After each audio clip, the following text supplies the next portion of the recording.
So, Manchester United beat Leeds United 2-0.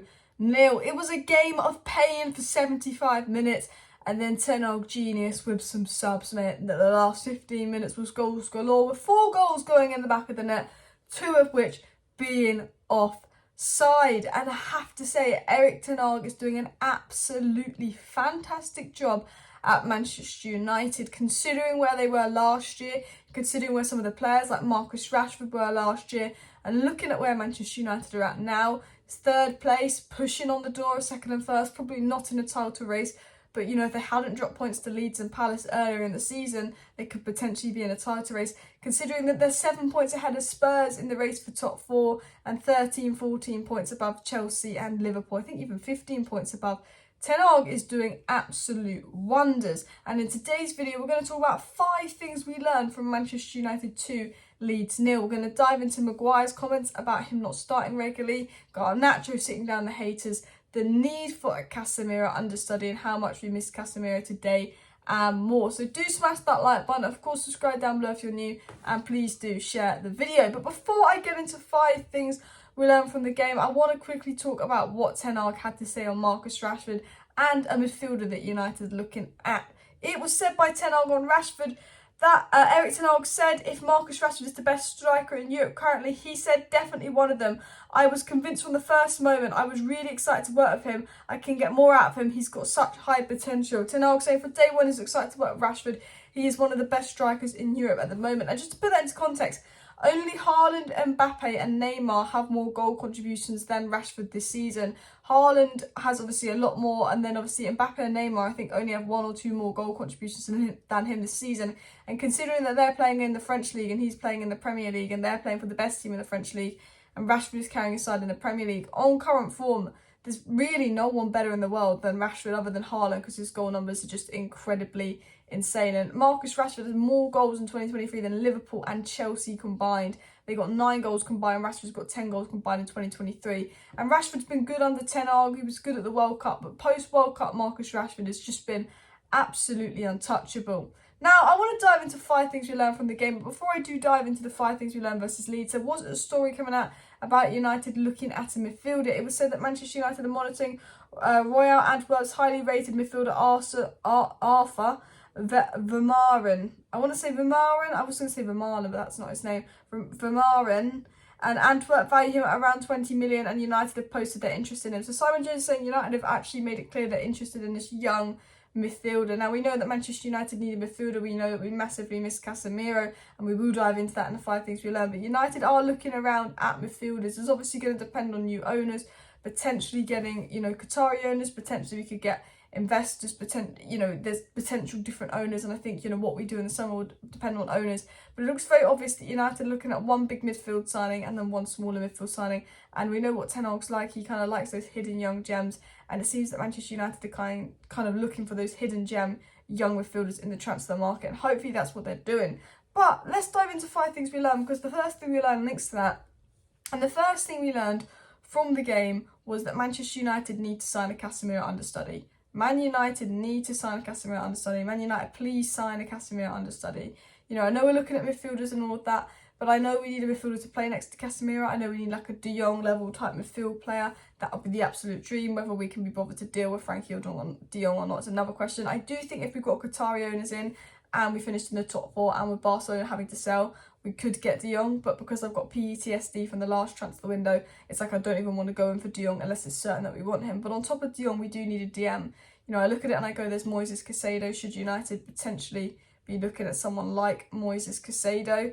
That would be a brilliant person to replace Casemiro with long term, because Casemiro is ageing and someone to play if Casemiro doesn't play. However, HTO tweeted this. He said that United need to obviously find a Casemiro understudy, and he suggested Alan Varela of Sao Paulo. And we know that obviously Brighton, what they've been doing brilliant at is getting people from South America at Brighton and building a team with them. Enzo Fernandez came from South America to Benfica. Moises Caicedo came from South America to Brighton. There's so many hidden gems out there in the Brazilian, Uruguayan and of course Argentinian league that I think if I was United, I'd be getting a Frankie de Jong, and then on top of Frankie de Jong, I'd be seeing if I could get a £20 million, £15 million gem out there from South America to kind of bring through someone like Moises Caicedo that we could have got a few, but that we could have only got a few windows ago to build them through, while Casemiro's only got a couple of years at United and then kind of, you know, build them through with Casemiro. That's what I'd be looking to do if I was United. So the first thing we learned is that United sign a Casemiro understudy, sign a young DM, because I think I've always said Man United need a midfielder,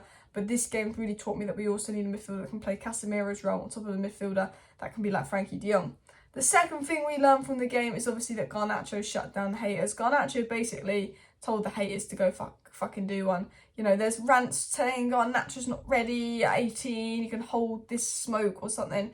And Garnacho probably saw that and went, yeah, fuck off. I'm going to score. I'm going to show what I'm worth. Because the smile on Ten Hag's face and everyone's face when Garnacho scored was just a different level of smile. They know he's been getting stick on social media. We all saw it. He was like a negative post about him. He's an 18-year-old kid, and when you read shit like that about you, it's not nice, especially when you got some 35-year-old man saying Garnacho, go this smoke.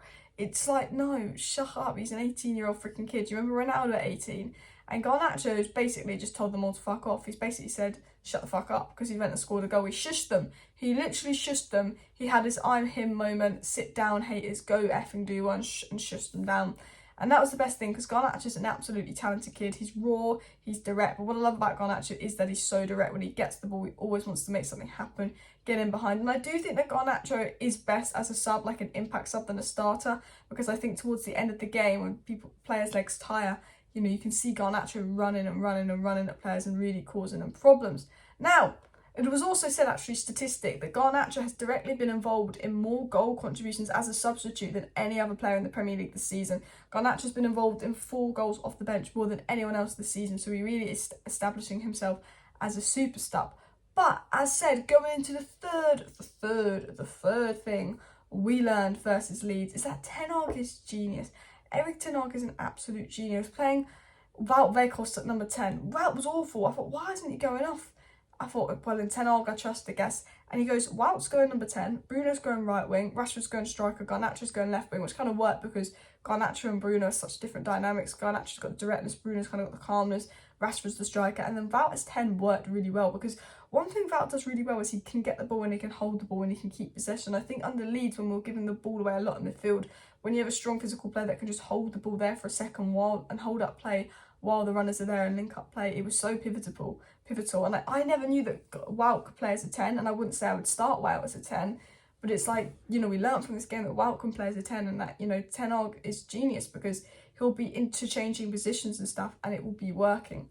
The fourth thing we learned from the game is I just don't think Maguire is going to work at Manchester United. I don't think Maguire was awful. I saw some people saying he was crap. He gave the ball away a lot of times, but when he did give the ball away and make a mistake, he did win it back. He did get a clean sheet, you know, but it was just like, we just looked iffy with him, and it wasn't even the defending part. I think it was the fact that we were just slower on the ball, slower playing out from the back with Maguire on the pitch. You got a lot better when Martinez came on. You know, I thought Luke Shaw was fantastic at centre-back, but when Martinez came on, there was a lot more confidence in the back line. The back line looked a lot better. But I just think with Maguire, I think his time is up at United because he doesn't quite look confident. He doesn't look right. Like, I actually think Maguire's a good centre-back because I've seen him for England and stuff, but I think it's almost just not working at United because of that lack of confidence and stuff. And Maguire, you know, has been really professional about it. You know, some people will slate Maguire. I won't slate Maguire because he's being professional about it. He said, you know, winning the game is the most important thing. It's not about myself. I put the team miles ahead of myself. Whether I'm playing or not, I want the team to be successful. And, you know, he's been very mature about it. And look, he got his chance and he wasn't, we got a clean sheet. We got a clean sheet, that's what we can say. He did give the ball away, but we got a clean sheet, and I don't think he will get loads more chances unless there's injuries. And I do think that will be the end of Maguire in the summer, if I'm being honest. And the fifth and final thing we learned from the game is that the core of the United squad is Leeds, Varane and Casemiro, because we didn't have Leeds on until like the 60-something minute.